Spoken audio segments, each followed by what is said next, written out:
In my interview last week with political scientist Rachel Bitecofer, who predicted a 42-seat blue wave 4 months in advance, she also discussed the groundbreaking campaigns of Stacey Abrams and Beto O'Rourke, even though neither was elected. Neera Tanden, president of the Center for American Progress, offered a curious response on Twitter. Stacey Abrams and Beto ran liberal campaigns, not hard-left campaigns. As Bitecofer replied, "I don't advocate hard-left campaigns. That's not what my research argues." She later added that, "My thesis is the Beto Abrams turnout model, not something else. Ideology wasn't the issue she focused on, mobilizing base voters was." Advertisement. Tanden's response is both curious and troubling because literally no one argues for hard-left campaigns. As retired intelligence analyst James Scaminacci tweeted in the ensuing conversation, "Hard-left is Marxists, Marxist-Leninist, Trotskyists, Leninists, Stalinists, Maoists, Spartacus League, Guevara's, Bernie, AOC, DSA, Warren, FDR ain't hard-left. If you use HL, you are grossly misinformed about left-wing politics. You might have missed the Cold War." In short, hard left is a bogeyman term so far as American politics is concerned, one meant to put Democrats constantly on the defensive, either cowering or fighting with each other. It recalls the worst days of McCarthyism. Which is why I responded, whenever someone says, hard left, I hear, brainwashed, sorry. Repeating right-wing frames is a no-no. It's as simple as that. Tanden's hardly the only one to do this, but she's the president of the Center for American Progress, and closely associated with the leadership of the Democratic Party. Cap's Think Progress blog has caught right-wingers using this attack phrase for years, like this entry, noting Newt Gingrich using it to smear legendary PBS journalist Bill Moyers. Tanden should know better, not in spite of being a close ally and longtime supporter of Hillary Clinton, but because of it. After all, the right-wing media has used the hard left label to attack Clinton since August 1992, when the American Spectator ran a tone-setting attack story, The Lady Macbeth of Little Rock, Hillary Clinton's hard left past and present. The term had no discernible content, there was nothing that it meaningfully pointed to, and that lack of content continues to this day, yet it connoted something sinister and unyielding, something foreign, close-minded, intolerant and hidden. Those connotations continue to this day, even while simply denoting something conservatives strongly dislike. Its meaninglessness is a feature, not a bug. It can tar anyone, for any reason, or no reason at all. Advertisement. Conservative media critic Brent Bozell, William F.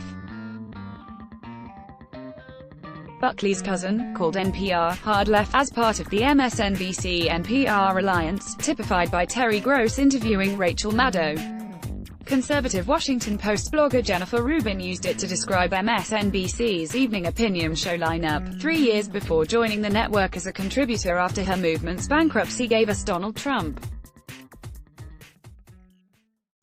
Maddow, targeted on both occasions, has repeatedly encouraged moderates Claire McCaskill and Amy Klobuchar to run for president, so they're probably fair game, too. World-class creep and Trump defender Alan Dershowitz has accused the hard left of having been anti-Semitic for 20 years for criticizing Israel, citing Black Lives Matter as an example, and said, the hard right was only recently almost catching up, thus revealing his utter ignorance of how central anti-Semitism is to white nationalism. These are a few almost random examples of how carelessly and meaninglessly the right has deployed this term.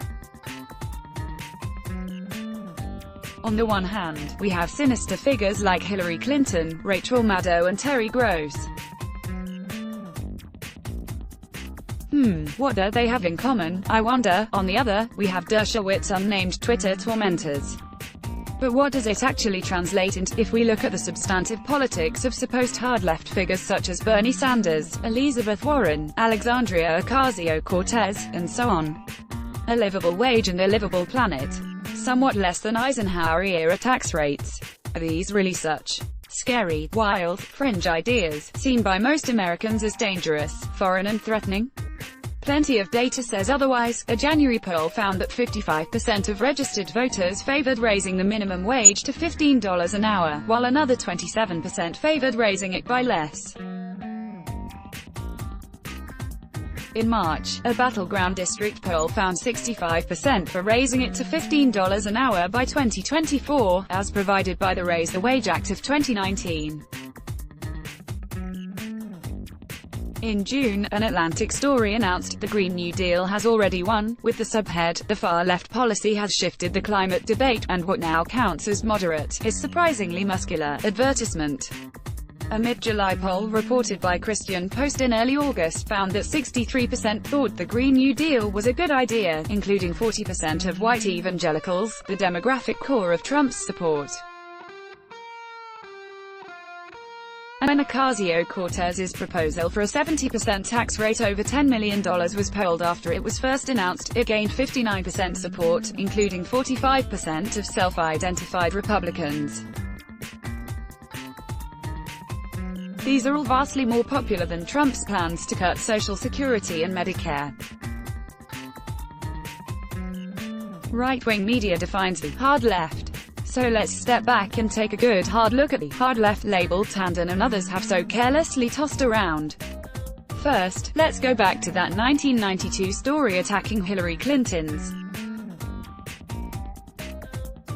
It warned that, during her tenure as a foundation officer, she gave away millions, much of it in no-strings-attached grants, to the left, including sizable sums to hard-left organizers, but specific examples failed to match the vague, unquantified hype. Advertisement. The juiciest specific evidence offered was that in 1988, the princely sum of $2,500 was given to Fairness and Accuracy in Reporting, a group dedicated to exposing conservative bias in the media, especially television networks. As a fair volunteer at the time, I can confirm this was true, and remains so today. But how exactly did that make us hard left? The article explains. In a newsletter issue devoted to coverage of the First Gulf War, editor Jim Aurekes lashed out the euphoria at the beginning and the end of the Persian Gulf War bracket, one of the most disturbing episodes in U.S.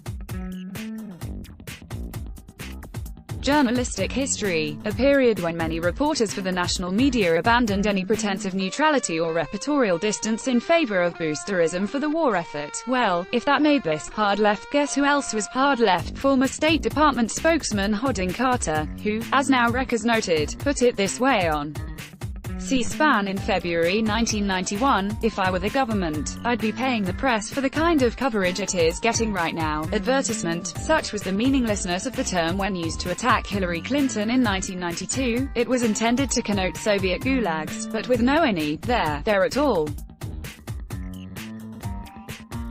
Effectively, calling a spade was deemed far left. Fast forward 16 years. In April 2008, legendary PBS journalist Bill Moyers, who once served as Lyndon Johnson's White House press secretary, interviewed the Rev. Jeremiah Wright, then candidate Barack Obama's controversial pastor. It was an in-depth discussion in sharp contrast with weeks of relentlessly superficial and hysterical reporting. Intro, overview, transcript. Before it aired, Huffington Post published advance excerpts, and Bill O'Reilly went ballistic, along with his guest, Newt Gingrich, as described by Matt Corley at Think Progress. Fox News' Bill O'Reilly attacked Moyers on his show last night, calling him a far-left PBS guy, who is extreme and pathetic, Corley wrote, adding that later in the show, Gingrich called Moyers a hard-left sympathizer for anybody who dislikes America. Wright's "Goddamn America" sermon was widely condemned but almost never seriously examined in the white-dominated mainstream media. One exception was Dallas Morning News religion reporter Jeffrey Weiss, who prefaced his examination by noting that Wright's message was profoundly anti-government, but also a message of hope and redemption with a solid stream of links to Bible verses. Earlier, Weiss noted that Wright's curse is conditional, "Goddamn America," for as long as she acts like she is God and she is supreme, adding, "The idea that God will harshly judge a sinning nation that chooses not to repent is an idea that can be found in many Christian pulpits." not to mention most of the Bible's Book of Jeremiah. Advertisement. So, there was a biblical basis for rights preaching, rather than a Marxist one. He may have been hard on America, but he was hard Christian, not hard left. While Moyers may have been unusual in not joining in the national hysteria, he wasn't alone, and not without reason. But reason is exactly what O'Reilly, Gingrich and company are so vehemently opposed to. That's the animating purpose behind using terms like hard left. After all, the religious right has repeatedly called for, warned of or claimed evidence of God's judgment on America, with no similar outcries of condemnation. Just after 9/11, Jerry Falwell and Pat Robertson briefly got into hot water for being so tone-deaf to the moment. But as the New York Times noted, their remarks were based in theology familiar to and accepted by many conservative evangelical Christians. Even in that rare moment of criticism, they were excused, rather than being similarly attacked and labeled hard right by their conservative fellow travelers. And no one batted an eye when Falwell fully reaffirmed his remarks just days before his death, so why does anyone outside the right-wing media circus fall for this kind of propaganda, let alone actively promote it? We know why Fox News and the Republican establishment say this sort of nonsense. But wider establishment Democrats and MSNBC, the supposed Fox News of the left, do the same. More importantly, what are they trying to hide? As I inquired above, what does the label hide in terms of policy? A livable wage and a livable planet are cornerstones, and popular ones at that. Higher tax rates, although still lower than Eisenhower's, are popular too.